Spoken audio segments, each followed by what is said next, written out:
రుద్రమే చాలా గొప్పదనుకోండి. రుద్రం చదువుతూ ఉంటే మహానుభావులు మంచి కంఠంతో అది వింటూ ఉంటే శరీరం పులకించిపోతూ ఉంటుంది.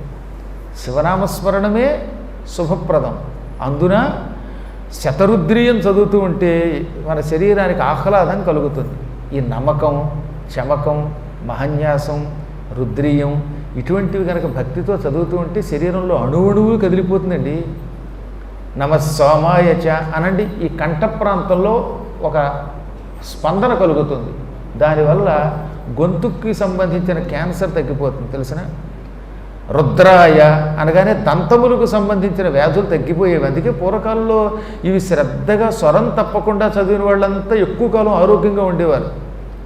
ఇన్ని హాస్పిటల్స్ ఉన్నాయా, ఇంత మందులా, ఈ గందరగోళాలు ఏమీ లేవు, కోట్లు ఖర్చులు ఏం లేవు. ఆ రోజులు హాయిగా పసరు వేసుకుంటే పసరు తాగినంత మాత్రం చేతనే రోగాల నుంచి విముక్తి పొందేవాళ్ళం. కారణం ఈ శబ్దముల యొక్క ఉచ్చారణ వల్ల. దీనివల్ల శరీరంలో వ్యాయామం జరుగుతుంది. నడక, దానివల్ల శరీరానికి వ్యాయామం అవుతుంది. మంత్రోచ్చారణ వల్ల ముఖమునకు లోపల ఉన్న అవయవాలకి వ్యాయామం జరుగుతుంది. మీరు చూడండి, ఎప్పుడన్నా సరే పూర్వం భజన చేసిన వాడు ఇంటికి వెళ్ళగానే కేజీ బియ్యం అన్నం వండించుకు తినేవారండి. దబా దబా దబా దబా దబా డ్రమ్స్ వాయించేవాళ్ళు ఉంటేనే మధ్యలో వాయించేవాడు ఇంటికి వెళ్ళాక శుభ్రంగా ఇంత పాయసం తింటాడు. అంతేగాని అలా కూర్చుంటే కదలకుండా పాయసం తింటాం. బయట తీపి పెడితే తీపి పడదండి, శనగలు ఉన్నాయా అని ఒక ఆవిడ అడిగింది. పాపం మన కోసం మళ్ళీ శనగలను పక్కన పాయసం పెట్టాలి. ఒకటికి శనగలు పడవు, కడుపు ఉబ్బుతుందిట.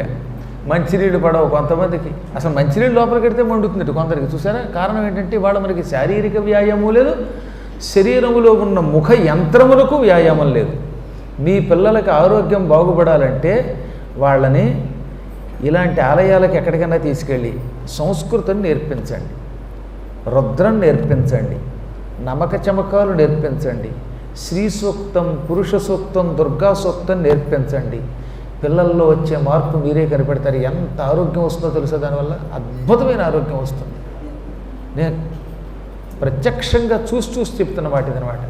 ఇప్పుడు ఉదాహరణకి అనేకములైన దివ్య మంత్రాలు ఉంటాయి. ఆ మంత్రములను ఉచ్చారణ చేయటం వల్ల వచ్చే లాభం ఏమిటో మీకు చెప్తాను. రోజు నమస్సోమాయచ రుద్రాయచ నమస్తామ్రాయచ అరుణాయచ అని చదవండి. ఇక్కడి నుంచి ఈ ప్రాంతంలో ఉన్న నొప్పులు తగ్గిపోతాయి. అలాగే సద్యోజాతం ప్రపద్యామి సద్యోజాతాయ వై నమో నమః భవే భవేనాతి భవే భవస్వమాం భవోద్భవాయ నమః అనండి. ఉదర సంబంధమైన పొట్టకి సంబంధించిన రోగాలు తొలగిపోతాయి. ఇలా ఏదైనా అంతే. పోనీ ఇవేమీ చదవలేకపోయినా వినలేకపోయినా రుద్రునికి సంబంధించిన కొన్ని నామములు భజన రూపంలో పాడండి, అది కూడా పోతాయి. శరీరాన్ని ఆరోగ్యంగా ఉంచి రోగాలను తొలగించే శక్తి నామస్మరణకు కూడా ఉంది. నిన్నో మొన్నో గోవుల దగ్గర ఒక రికార్డు పెట్టారు, విన్నాను చక్క. శంకర శివ శంకర శివ అని పాడుతూ ఉంటే ఆ పాడడం వల్ల కూడా ఉదరంలో ఉన్న కొన్ని రోగాలు పోతాయట. ఎసిడిటీ తగ్గిపోతుందండి దానివల్ల. అందుకే అప్పుడప్పుడు మీ చేత భజన చేయిస్తూ ఉంటాం. ఈ నామస్మరణలు ఇటు పుణ్యంతో పాటు శరీరమును కూడా ఆరోగ్యంగా ఉంచుతాయి.